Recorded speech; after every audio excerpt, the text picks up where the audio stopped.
Hello everyone. In this session, we will discuss some important question related to banking and financial awareness. ये question हमारे आने वाले banking paper के लिए काफी इंपॉर्टेंट है. सो आइए स्टार्ट करते हैं. First question is the RBI gives temporary loan facility to central and state government as a banker to government which is known as. RBI central government और स्टेट गवर्नमेंट को as a banker loan provide करती है.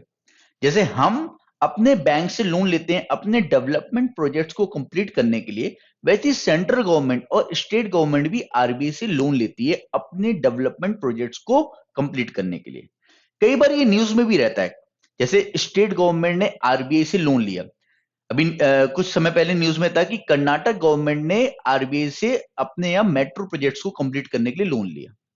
तो इस तरीके के अगर हम देखें तो कई बार स्टेट गवर्नमेंट है, सेंट्रल गवर्नमेंट है, वो आरबीआई से लोन लेती है. तो यहां पर क्वेश्चन ये पूछ रहा है कि स्टेट गवर्नमेंट और सेंट्रल गवर्नमेंट को किस फैसिलिटी के तहत लोन मिलता है. ऑप्शन में एलएएफ, डब्ल्यूएमओ, एमएसएफ, ओएमओ या टर्म रेपो. इसका सही आंसर है डब्ल्यूएमए, वेस एंड मींस एडवांस फैसिलिटी. तो न्यूज में लिखा भी रहता है कि स्टेट गवर्नमेंट ने डब्ल्यूएमए फैसिलिटी के तहत इतने अमाउंट का लोन लिया, या सेंट्रल गवर्नमेंट ने डब्ल्यूएमए की फैसिलिटी के तहत आरबीआई से इतने अमाउंट का लोन लिया. तो ये हेडलाइन रहती है. तो आप डब्ल्यूएमए को तभी समझ पाओगे जब आपको ये पता होगा कि डब्ल्यूएमए एक फैसिलिटी है जिसके तहत आरबीआई लोन प्रोवाइड करता है सेंट्रल और स्टेट गवर्नमेंट को. फुल फॉर्म है वेस and means advance facility. And इस फैसिलिटी को जो इंट्रोड्यूस किया गया था वो 1998 में किया गया था. Ways and means advance facility. तो क्वेश्चन और क्या क्या बनते हैं अगर करंट में किसी गवर्नमेंट ने लोन लिया है, चाहे सेंट्रल गवर्नमेंट ने लोन लिया है या स्टेट गवर्नमेंट ने लोन लिया है, तो वो करंट का क्वेश्चन एक बन जाएगा. और इसका स्टैटिक क्वेश्चन जो बैंकिंग का होता है उससे भी ये क्वेश्चन बनते हैं कि जैसे डब्ल्यूएमए का फुल फॉर्म क्या है, या सेंट्रल गवर्नमेंट स्टेट गवर्नमेंट को किस फैसिलिटी के तहत लोन मिलता है, और ये कब इंट्रोड्यूस किया गया था. इसे जो इंट्रोड्यूस किया गया था वो 1998 में इंट्रोड्यूस किया गया था. Next question. तो देखिए यहां लिखा भी है इसके डिस्क्रिप्शन में, ways and means advance is a mechanism used by Reserve Bank of India under its credit policy to provide to state banking with it to help them tide over temporary mismatches in the cash flow of their receipt and payment. तो इसकी definition में भी ये mention है कि जो temporary mismatch होते हैं इनकम और एक्सपेंडिचर के, उन्हें कंप्लीट करने के लिए आरबीआई लोन प्रोवाइड करता है. तो आरबीआई जो भी लॉन्ग टर्म लोन हो या शॉर्ट टर्म लोन हो, तो वो डब्ल्यूएमए फैसिलिटी के तहत प्रोवाइड करता है. जैसे अगर देखें तो जो स्टेट गवर्नमेंट है, सेंट्रल गवर्नमेंट है, ओवरड्राफ्ट भी लेती है. जैसे करंट अकाउंट में एक ओवरड्राफ्ट की फैसिलिटी होती है, वैसे ही जो करंट जो सेंट्रल गवर्नमेंट होती है, स्टेट गवर्नमेंट होती है, उन्हें भी ओवरड्राफ्ट की फैसिलिटी डब्ल्यूएमए के तहत प्रोवाइड की जाती है. तो सेंट्रल गवर्नमेंट हो या स्टेट गवर्नमेंट हो, इन सबके अकाउंट आरबीआई में होते हैं. जैसे हमारे अकाउंट हमारे बैंकों में होते हैं, वैसे गवर्नमेंट के अकाउंट भी आरबीआई के मेंटेन रहते हैं. जैसे कि जो भी गवर्नमेंट की रेवेन्यू आ रहा है और जो भी गवर्नमेंट लोन लेगी, तो वो अपना जो रेवेन्यू है वो वहीं पर आरबीआई पर ही डिपॉजिट करती है. ठीक है. Next question. Which statement is not true with respect to demat account. Demat account से रिलेटेड कौन सा स्टेटमेंट सही नहीं है. हमें पता है डीमेट अकाउंट क्या है. डीमेट अकाउंट का फुल फॉर्म होता है डीमेटेरियलाइज अकाउंट. मैंने अपने लास्ट सेशंस में बताया भी था कि डीमेट अकाउंट को जो इंट्रोड्यूस किया था वो 1996 में नेशनल स्टॉक एक्सचेंज ने इंट्रोड्यूस किया था. उससे पहले अगर हम देखें तो जो ट्रेडिंग होती थी स्टॉक मार्केट में वो फिजिकल फॉर्म में होती थी. तो डीमेट अकाउंट के थ्रू क्या होता है, आप इलेक्ट्रॉनिक फॉर्म में शेयर खरीद रहे होते हो और बेच रहे होते हो. तो डीमेट का फुल फॉर्म होता है डीमेटेरियलाइज अकाउंट, यानी इलेक्ट्रॉनिक फॉर्म में आपके अकाउंट में शेयर आ रहे हैं और बेच रहे हो. तो डीमेट अकाउंट से यहाँ पे जो हम स्टेटमेंट पढ़ते हैं देखते हैं कौन सा स्टेटमेंट सही है, कौन सा स्टेटमेंट सही नहीं है. तो पहला कौन सा स्टेटमेंट सही है, कौन सा स्टेटमेंट सही नहीं है, वो हम आइडेंटिफाई करते हैं. तो पहला स्टेटमेंट है, the investor has to fill up the KYC form. ये स्टेटमेंट बिल्कुल सही है. जब हम डीमेट अकाउंट खुलवाते हैं, अब डीमेट अकाउंट कहां खुलवाते हैं ये आपको पता होना चाहिए. डीमेट अकाउंट जो हम खुलवाते हैं वो खुलवाते हैं डिपॉजिटरी पार्टिसिपेंट के पास. और डिपॉजिटरी पार्टिसिपेंट को हम ट्रेडिंग मेंबर के नाम से भी जानते हैं. ट्रेडिंग मेंबर, कई बार अगर बात करें लोकल लैंग्वेज में इन्हें ब्रोकर बोलते हैं, बट एक फाइनेंशियल इन्हें एक वर्ड दिया गया है जहां पे हम अपना डीमेट अकाउंट खुलवाते हैं उन्हें हम डिपॉजिटरी पार्टिसिपेंट बोलते हैं। तो जब हम जैसे हम सेविंग अकाउंट खुलवाने जाते हैं बैंकों में, तो आपको केवाईसी फॉर्म फिलअप करना पड़ता है। वैसे ही जब आप डीमेट अकाउंट खुलवाने जाते हो, then you have to fill up a KYC form then also. Okay, next, securities are held electronically in this account. जैसे मैंने बताया कि डीमेट अकाउंट में आप इलेक्ट्रॉनिक फॉर्म में शेयर खरीदते हो और बेचते हो। तो आप जो भी आप ट्रेडिंग कर रहे हो नेशनल स्टॉक एक्सचेंज में या बॉम्बे स्टॉक एक्सचेंज में, तो जो भी आप किसी भी कंपनी के शेयर खरीदोगे बेचोगे, तो आपके अकाउंट में जो इलेक्ट्रॉनिक फॉर्म में शेयर आएंगे या उसे आप बेचोगे, तो वो आप डीमेट अकाउंट के थ्रू ही करोगे। तो ये इलेक्ट्रॉनिक फॉर्म में आपकी सिक्योरिटीज या शेयर्स को होल्ड करता है। After opening a Demat account, a person receive a unique beneficial owner identification number. जब हम अपना डीमेट अकाउंट खुलवाते हैं तो हमें एक आइडेंटिफिकेशन नंबर मिलता है। जैसे जब आप अपना बैंक अकाउंट खुलवाते हो तो आपको अकाउंट नंबर मिलता है, वैसे ही आप जब अपना डीमेट अकाउंट ओपन करवाते हैं, तब हमें हमारा एक आइडेंटिफिकेशन नंबर मिलता है। फॉर एग्जाम्पल, मैंने एक डीमेट अकाउंट अपना ओपन करवाया था, तो मेरा डीमेट अकाउंट का जो नंबर था, अकाउंट नंबर या जो एक ट्रांसैक्शन नंबर बोल सकते हैं, वो था 1166 तो इस तरीके से कोई भी आपको एक नंबर दे दिया जाता है आपके अकाउंट को, और आप उस अकाउंट से अपने ट्रांसैक्शन कर सकते हो। और यहाँ फोर्थ स्टेटमेंट है ऑल आर ट्रू या नन ऑफ दी। तो हमने देख लिया कि सारे के सारे स्टेटमेंट ट्रू हैं, तो ऑल आर ट्रू, इसका सही आंसर क्या होगा? All are true. Next question, तो यहाँ पे जो डिस्क्रिप्शन भी इसका देख लेते हैं। डीमेट अकाउंट शॉर्ट फॉर्म में डीमेटेरियलाइज अकाउंट। तो ये क्वेश्चन आता भी है कि डीमेट अकाउंट का फुल फॉर्म क्या है? Dematerialise account is an account to hold financial securities, equity और डेब्ट in electronic form. In India demat account are maintain by two depository organisation. अब ये डीमेट अकाउंट कौन मेंशन करते हैं? एक तो आपका एनएसडीएल है, national securities depository limited, and दूसरा है सेंट्रल डिपॉजिटरी सर्विस लिमिटेड। तो मैंने अपने सेशंस में पहले बताया भी है। आप मेरे जो प्रीवियस सेशन है उन्हें आप देख सकते हैं। मेरी जो प्ले लिस्ट है फाइनेंशियल अवेयरनेस की, वो आपको डिस्क्रिप्शन में मिल जाएगी। तो आप डिस्क्रिप्शन में मेरी फाइनेंशियल अवेयरनेस की प्ले लिस्ट देख सकते हैं। मैं जितने भी जो फाइनेंशियल टर्म्स हैं, जितने भी जो फाइनेंशियल क्वेश्चन है, वो मैंने सब डिस्कस किए हुए अपनी प्ले लिस्ट में। तो जैसे यहाँ पे एनएसडीएल के बारे में बताया जा रहा है, तो एनएसडीएल के बारे में हमने डिस्कस किया हुआ है, सीडीएसएल के बारे में डिस्कस किया हुआ है। तो आप उस प्ले लिस्ट पे जाकर आप उन्हें विजिट कर सकते हैं, और आपको ये सारे के सारे जो फाइनेंशियल वर्ड है या टर्म्स हैं वो सब क्लियर हो जाएंगे। तो एनएसडीएल जो है ये डिपॉजिटरी है जो एनएससी की है। तो एनएससी एनएससी हमें पता ही है, नेशनल स्टॉक एक्सचेंज। तो नेशनल स्टॉक एक्सचेंज की जितने भी शेयर इलेक्ट्रॉनिक फॉर्म में होल्ड करता है वो एनएसडीएल करता है।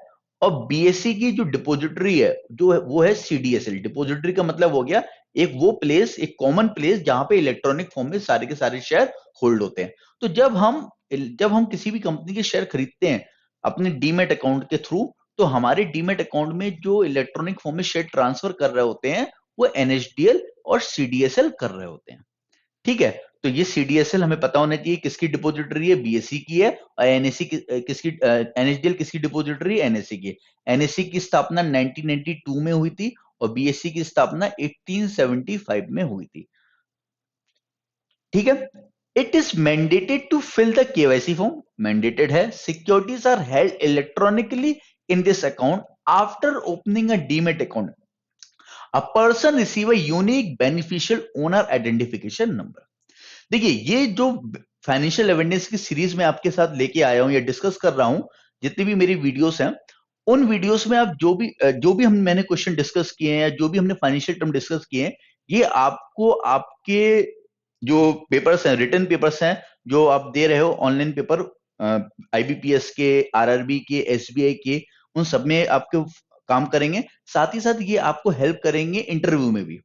इंटरव्यू में भी जो क्वेश्चन आपसे पूछे जाते हैं वो फाइनेंशियल अवेयरनेस से पूछे जाते हैं। आप जो पेपर देने जा रहे हो वो किसका दे रहे हो? एक फाइनेंशियल इंस्टीट्यूशन का पेपर दे रहे हो। बैंक एक फाइनेंशियल इंस्टीट्यूशन है। तो जब आप इंटरव्यू पे जाते हो, जब आप रिटर्न क्वालिफाई कर लेते हो, जब इंटरव्यू देने जाते हो, तब आपसे जो क्वेश्चन पूछे जाते हो फाइनेंशियल अवेयरनेस के ही पूछे जाते हैं। वहां पर आपसे मैथ्स, रीजनिंग या इंग्लिश के क्वेश्चन नहीं पूछे जाएंगे। तो अगर आप इस पूरी सीरीज को, मेरी या पूरी प्लेलिस्ट को आप वॉच करोगे, तो आपकी जितनी भी जो फाइनेंशियल डाउट है या फाइनेंशियल जो भी टर्म्स हैं वो सारे के सारे क्लियर हो जाएंगे, और आपको कोई भी प्रॉब्लम नहीं होगी, ना ही रिटर्न में और ना ही इंटरव्यू में। तो अगर आपको सेशन पसंद आए तो प्लीज सेशन को लाइक करिए, सेशन को शेयर करिए and do subscribe our channel.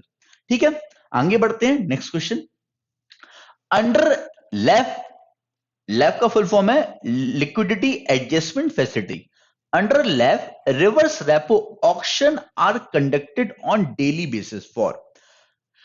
Lab के तहत रिवर्स रेपो ऑपरेशन को कंडक्ट किया जाता है, तो क्यों किया जाता है, उसका बेसिक फंक्शन क्या है, what is the main objective of conducting a lab, और what is the main objective of conducting a reverse repo rate under a lab.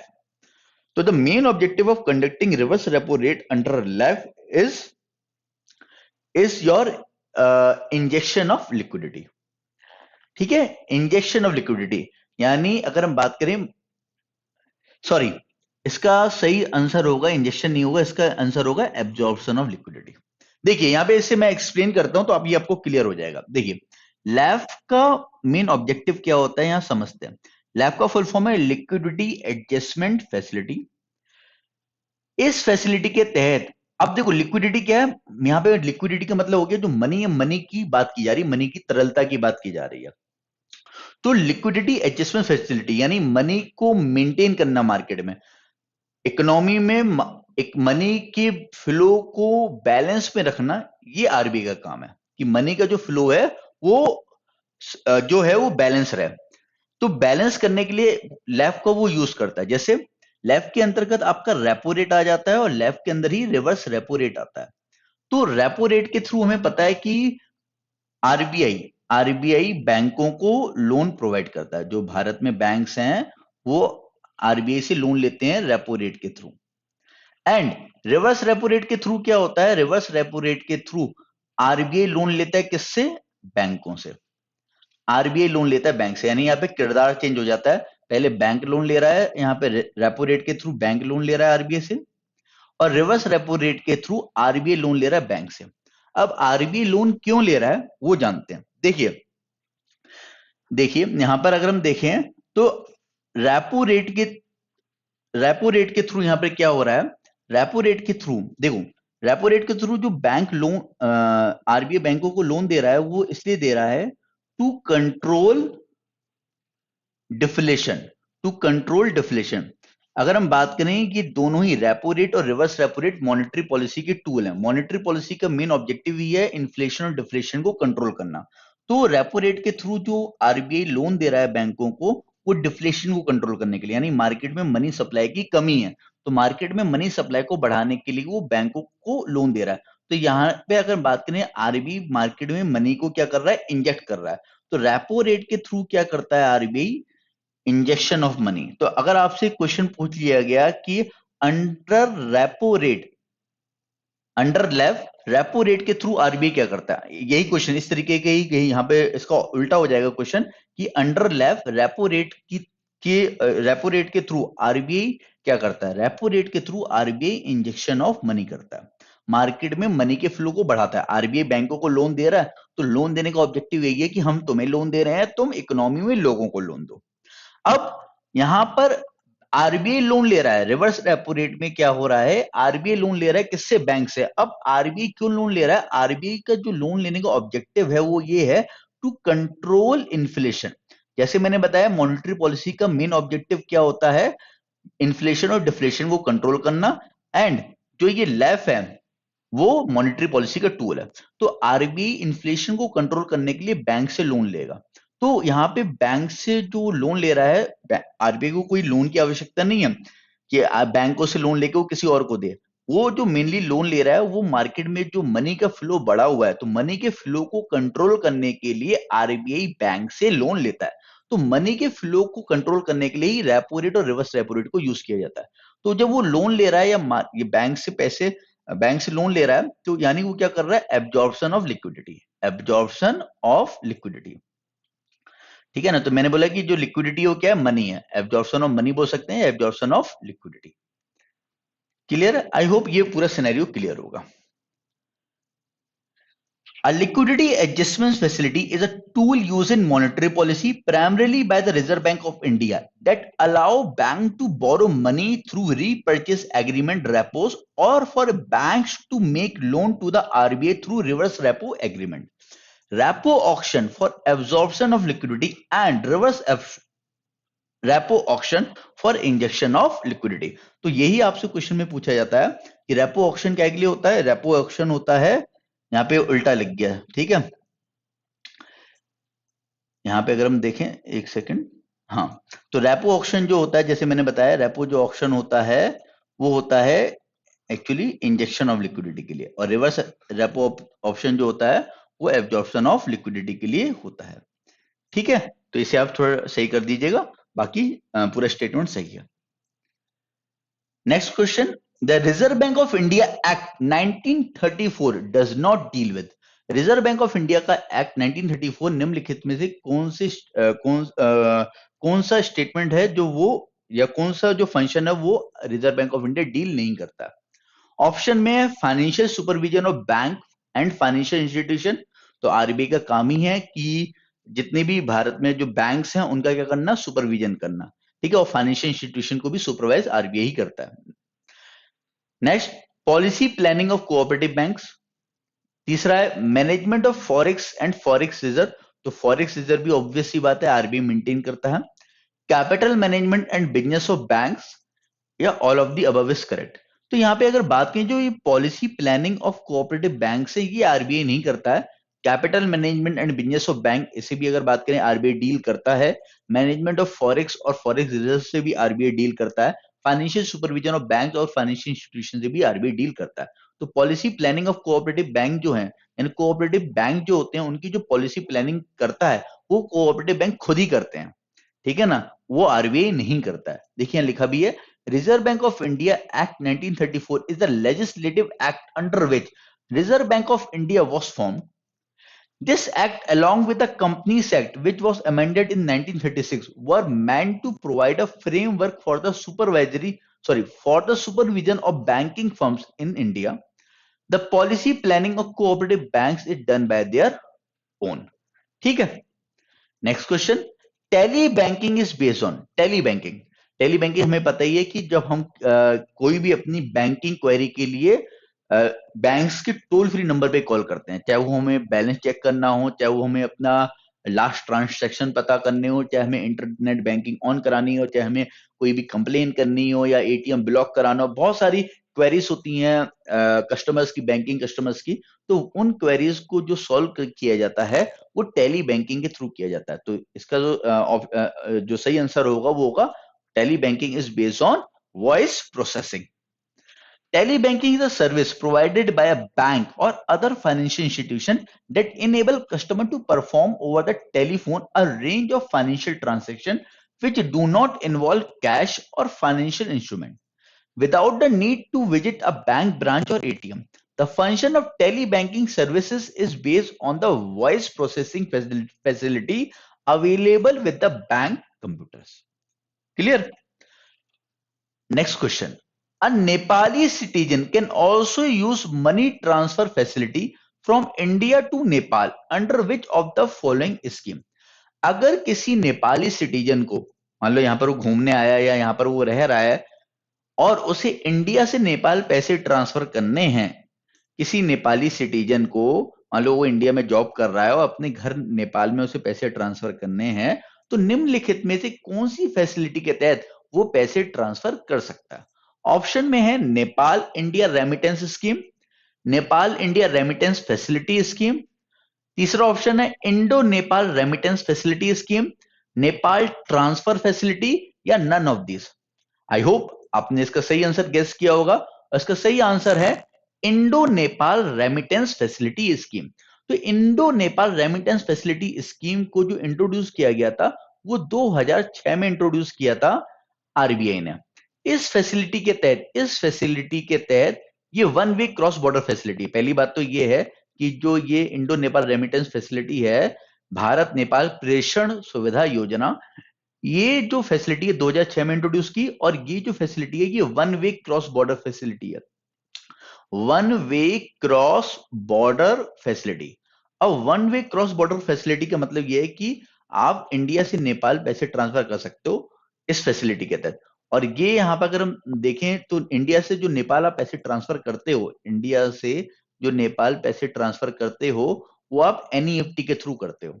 तो ये एनईएफटी के थ्रू आरबीआई ने इस फैसिलिटी को इंट्रोड्यूस किया था कि अगर किसी देखो, NEFT nation wide fund transfer mechanism है या सिस्टम है कि अगर भारत में आपको कहीं भी पैसे ट्रांसफर करने हैं, जम्मू से लेके कन्याकुमारी तक, तो आप एनईएफटी के थ्रू कर सकते हो। एनईएफटी का फुल फॉर्म है नेशनल इलेक्ट्रॉनिक फंड ट्रांसफर। सन 2005 में एनईएफटी को इंट्रोड्यूस किया था। बट अगर आपको इंडिया के बाहर एनईएफटी करना है तो आप सिर्फ एक कंट्री में कर सकते हो। एनईएफटी सिर्फ एक कंट्री के लिए अलाउ है, वो है नेपाल। बाकी आप एनईएफटी और किसी कंट्री के लिए नहीं कर सकते हो। आप भारत में कहीं भी एनईएफटी कर सकते हो, बट इंडिया के बाहर अगर आपको एनईएफटी करना है देन आप सिर्फ नेपाल में ही एनईएफटी का उपयोग कर सकते हो। नेपाल में फंड ट्रांसफर करने के लिए ही एनईएफटी का उपयोग कर सकते हैं। और आप एनईएफटी के थ्रू इंडिया से नेपाल जो फंड ट्रांसफर करते हैं, वो मैक्सिमम जो इसकी एक लिमिट है फंड ट्रांसफर करने की, वो है 50,000 रुपए। ये क्वेश्चन भी पेपर में आता है कि इंडिया से नेपाल जब आप फंड ट्रांसफर करते हो तो कितनी लिमिट है। तो मैक्सिमम जो लिमिट है इंडिया से पैसे ट्रांसफर करने की नेपाल की, वो 50,000 रुपए है। क्लियर? तो Indo Nepal remittance facility is a cross border remittance scheme to transfer fund from India to Nepal enable under the NEFT scheme. The scheme was launched to provide a safe and cost efficient avenue to migrant Nepalese workers in India. Generally जो Nepalis workers हैं उनके लिए ये facility को introduce किया गया था in India to remit money back to their families in Nepal. आपको कमेंट सेक्शन में ये बताना है कि अगर इंडिया से हमें अमेरिका, लंदन या अगर हम देखें तो किसी ऑल ओवर द वर्ल्ड में अगर हम फंड ट्रांसफर करना है तो हम कौन से नेटवर्क को यूज करेंगे। मैं आपको ऑप्शन देता हूं। ऑप्शन में है आरटीजीएस, ऑप्शन में है स्विफ्ट, ऑप्शन में है आईएमपीएस या नन ऑफ दिस। तो आपको बताना है कि अगर इंटरनेशनल लेवल पे फंड ट्रांसफर करना होता है इंडिया से तो हम निम्नलिखित में से कौन से सिस्टम को यूज करते हैं, कौन से नेटवर्क को यूज करते हैं। Next question, BRBNMPL. BRBNMPL is wholly owned subsidiary of RBI, which is the authority for currency printing in India. Which of the following printing press come under RBI BRBNMPL? तो BRBNMPL RBI की Holi own subsidiary है, RBI की सहायक संस्था है, जो इसकी स्थापना 1995 में की गई थी। तो आपको यह भी पता होना चाहिए बीआरबीएनएमपीएल की स्थापना कब हुई, 1995 में। मैंने अपने जो पिछले सेशन है उनमें डिस्कस किया भी है बीआरबीएनएमपीएल के बारे में, तो यहां पे हम फिर रिवाइज कर लेते हैं। बीआरबीएनएमपीएल को जो स्टैब्लिश किया गया 1995 में किया गया।